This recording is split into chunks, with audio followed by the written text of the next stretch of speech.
day mga kabonsai army, andito na naman po tayo. Salut. Bago po ang lahat, sana po habang pinapanood nyo to ay nasa mabuti kayong kalagayan. Yan. For today's video po ay aanihin ko na tong aking minarkot, pinaugatan, air layering sa ibang tawag. Isa po siyang, hindi ko sakto malaman, pero banyan din yata to, pero hindi to yung tiger bird. Aanihin po natin, tapos ipaplant po natin sa isang isang lalagyan. Parang walang buhay. Ayan, anihin na po natin. Kasi ito po, ginawa ko po itong mother tree. Regalo lang po to sa akin. Itong puno na po na to, nung niregalo sa akin, ganito lang po yan kalaki. Yan. Maganda na po yung ugat niya. Kaya anihin na po natin. Yan. Tapos may gagawin po tayo dyan mamaya. Dalawa. Aanihin natin. Merong pangatlo, ito. Medyo maliit pa yung mga ugat niya. Yan. Maliit pa. Kaya hindi pa siya pwedeng anihin. Pero sabay-sabay ko po silang ginawa. Ayan. Para din siyang tiger bark. Yung dahon. Pero yung katawan niya walang yung batik-batik na puti. Ayan. Dito po natin sila itatanim. Yan. Ayan po. Dito. Ayan. Po yung ating mga gagamiting taniman. Yan po. Gamitin po natin to. Ito po ay putik saka plastic. Yan. Ito ay napanood po natin kung paano magpaganda ng nebari. Isa po dito sa mga technique nila. Gagayahin po natin.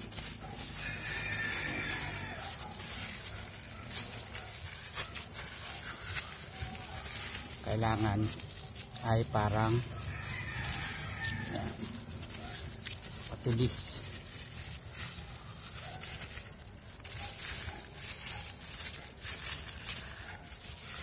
Yan, ganyan. Matambok doon sa ibabaw. Yan po. Tanggalan na po natin sila ng plastic.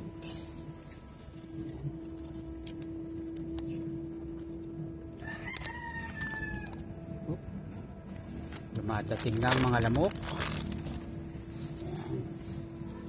Gala natin ng moss. Magagamit pa tong moss na ito. Pagpataba.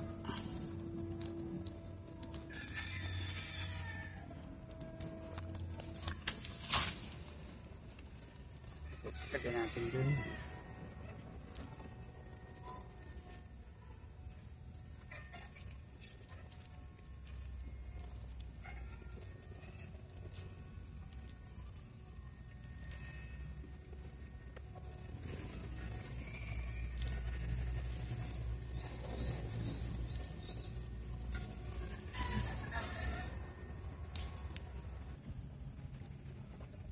Po. Bibiyakin na po natin. Yan. Po, nabiyak ko na ng una. Yan. Tapos bibiyakin na natin. Yan.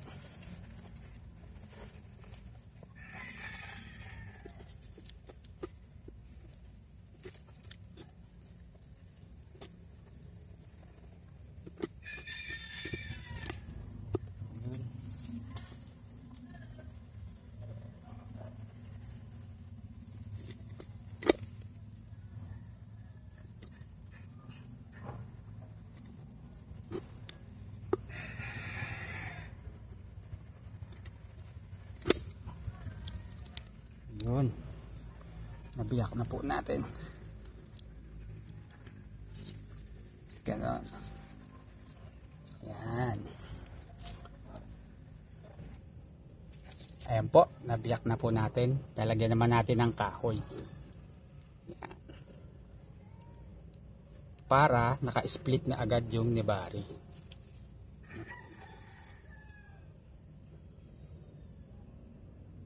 Yan. Tapos Saka natin to ipapatong dito.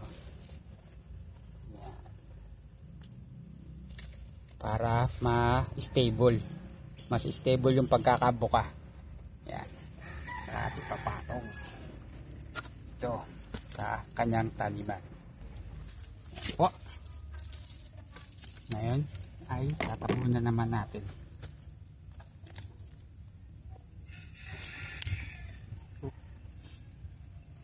Gumalaw. Ang kagandahan po pag ito ang ginamit natin, kahoy, nabubulok yung kahoy. Kaya ano, kaysa sa plastic.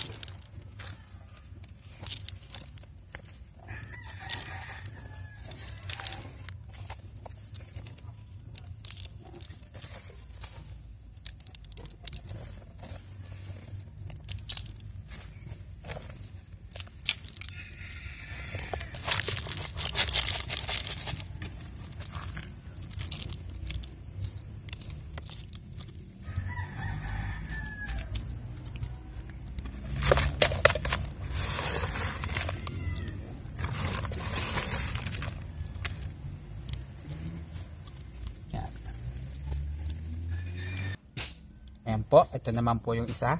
Nabiyak na din na po natin. Ayan, tapo naman natin. Kasi may gagawin pa tayo isa naman. Yung ano, yung nauna yung nung pinutol ko yun sa ano, sa pinaugatan ko. Tinusok ko kaagad siya. Tinanim ko siya agad. Ngayon naman, i-split naman natin yung kanyang mga ano. Kaya ito ay pipilisan natin tong isa na to. Ayan. Para tipid tayo sa ano, kasi nakita ko na naman kanina yung process ng isa.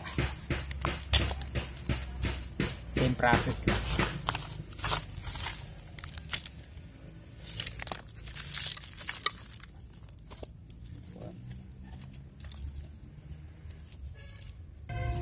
Ayan po.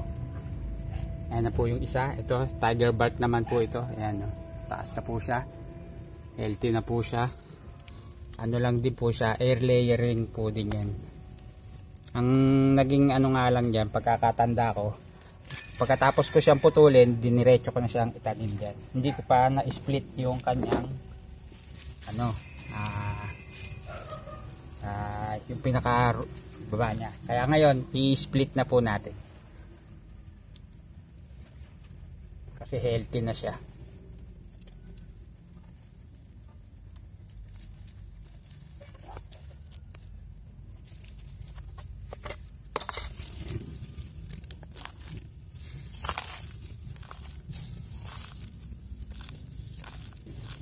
Pero dito uli natin siya itatanim. Yeah.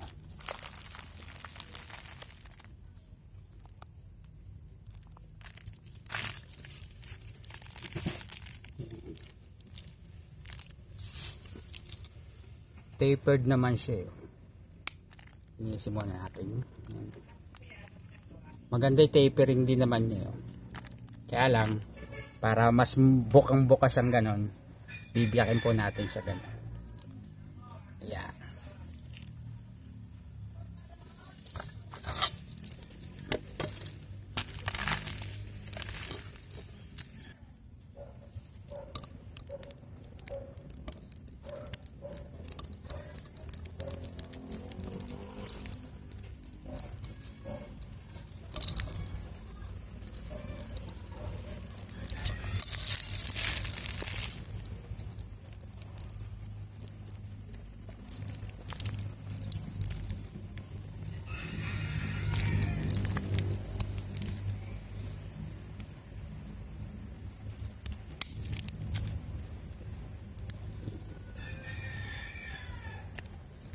Dito. Gagawin 4.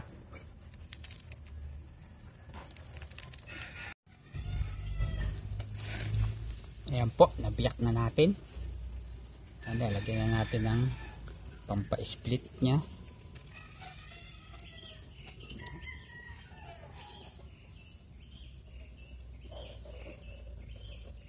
Diba, bukang-buka na agad.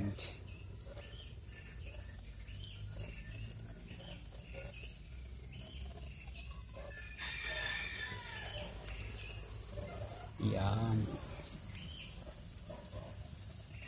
Tapos, lalagyan din po natin ng ganito. Yan. Sa kanyang bagong taniman. Tapos, babawasan natin ugat.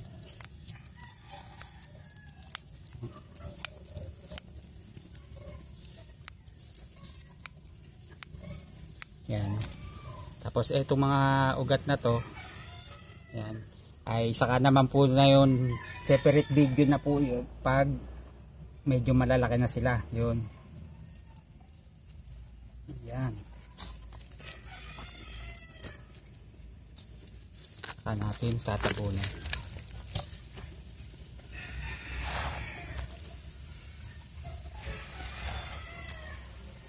Itong ano na to, yung biyak niya, kahit medyo naka-expose yan, kahit hindi po yan matabunan, okay lang. Ang importante pong matabunan ay yung mga ugat.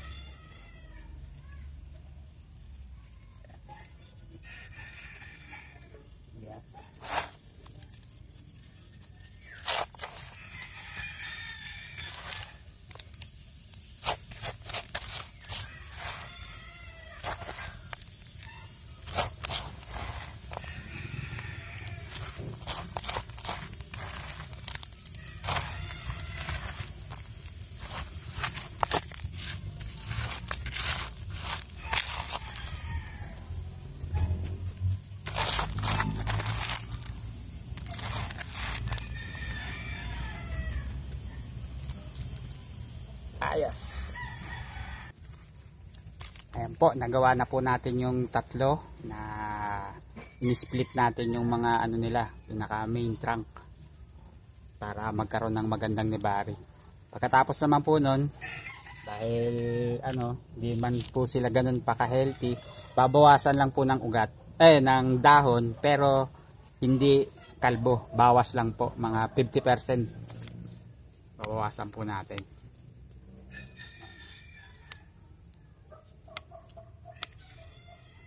Pala, shout out sa mga kabonsai army natin dyan. Maraming salamat po. Ayan. Patuloy pa rin yung pagdami ng mga subscriber natin. Yung iba po nakukuha natin sa reels. Ayan. Nilagyan ko nga pala ng stick para suporta, para hindi magalaw. Kasi dito sa amin, pag naulan ay mahangin.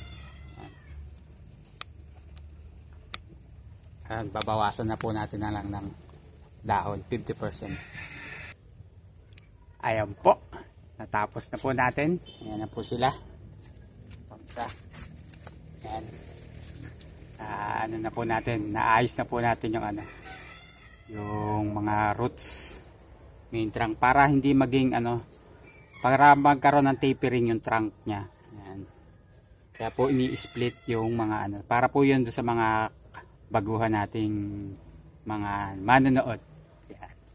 Tapos kung baka po itanong nyo, yan, ano ba gusto natin ma-achieve doon? Yan. Yun po, papakita ko po sa inyo yung isa na nagawa na po natin para makita po nyo kung ano yung naging kakalabasan ng mga ganong technique. Ayan po yung gusto nating ma-achieve sa ating puno. Ayan, ganyan. Ayan, ilalapit po natin. Ayan, ganyan. Ayan po yung nibari niya.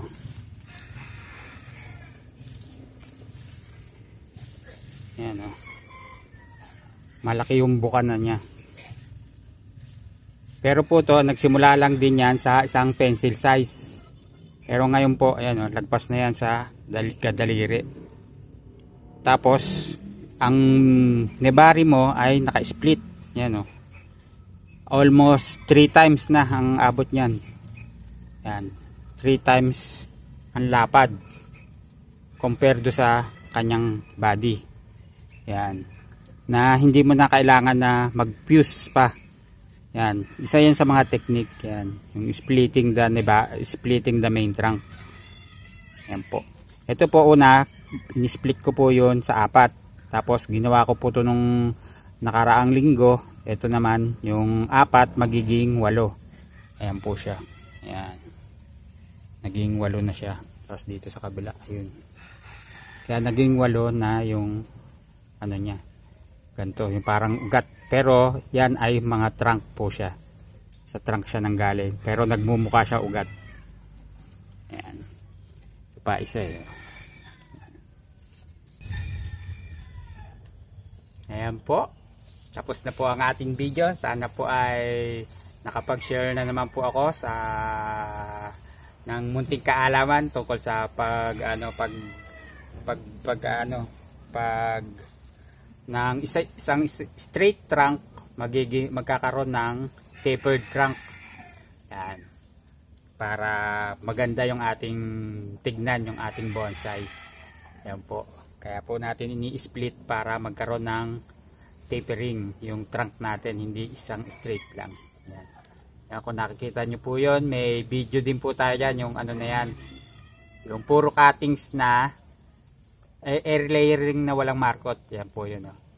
May namatay po na 2 sanga, gumawa po ulit tayo doon. Separate video na po yun. Yan po yun. Oh. Yan. Yung nilagyan po natin yan ng mineral water para stable silang nakatayo. Yan.